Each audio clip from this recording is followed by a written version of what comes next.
அனைவருக்கும் வணக்கம். நான் உங்கள் சுவாமிநாதன் ஜோதிடர் பேசுறேன். இன்றைக்கு நம்ம யூடியூப் சேனல்ல ஒரு முக்கியமான பதிவு எடுத்துட்டு வந்திருக்கேன். உங்க அனைவருக்கும் மிகவும் உபயோகமான பதிவு.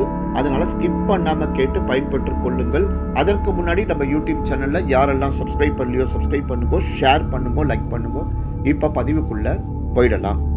7.5 சனியை விட கடுமையான பலன்களை கொடுக்குமா அஷ்டம சனி? அதற்கான ஒரே பரிகாரம் இதோ இந்த பதிவுல உங்களுக்கு விரிவா சொல்றேன். சனி கோல்சாரத்தில் ராசிக்கு 8 சஞ்சரிக்கும் காலம்தான் அஷ்டம சனி என்பது. சரி, ஏன் இந்த அஷ்டம சனி மட்டும் இவ்வளவு கொடுமை செய்கின்றது? சொல்ல போனால் 7.5 சனியை விட கடுமையான பலன்களை அஷ்டம சனி கொடுக்கும்.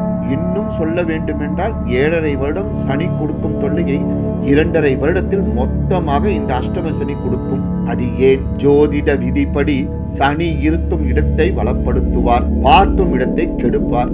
அப்போது 8ல் உள்ள சனி அவமானம், வழக்கு, கடன், தீராத நோய் போன்ற கெட்ட ஆதிபத்தியத்தை வளர்த்து விடுவார்.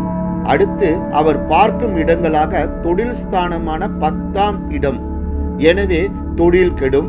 அடுத்து தனஸ்தானம் என்னும் 2ஆம் இடம், எனவே சேமிப்பு கரையும், பொருள் இழப்பு ஏற்படும். அது குடும்பஸ்தானம் என்பதால் குடும்பத்தில் நிம்மதியின்மையை கெடுக்கும், கொடுத்த வாக்கை காப்பாற்ற முடியாமல் செய்யும். அடுத்தபடியாக 5ஆம் இடம் சிந்தனையை, தெளிவை கெடுக்கும், பூர்வீகத்தை விட்டு வெளியேற்றும், பிள்ளைகளுடனான கருத்தை வெறுப்பெடுத்தும்.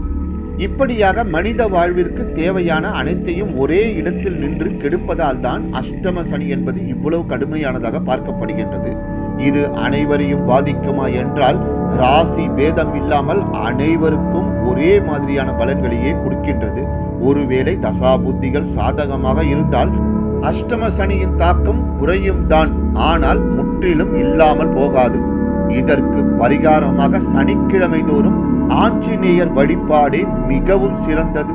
நன்றி, வணக்கம், வாழ்க வளமுடன்.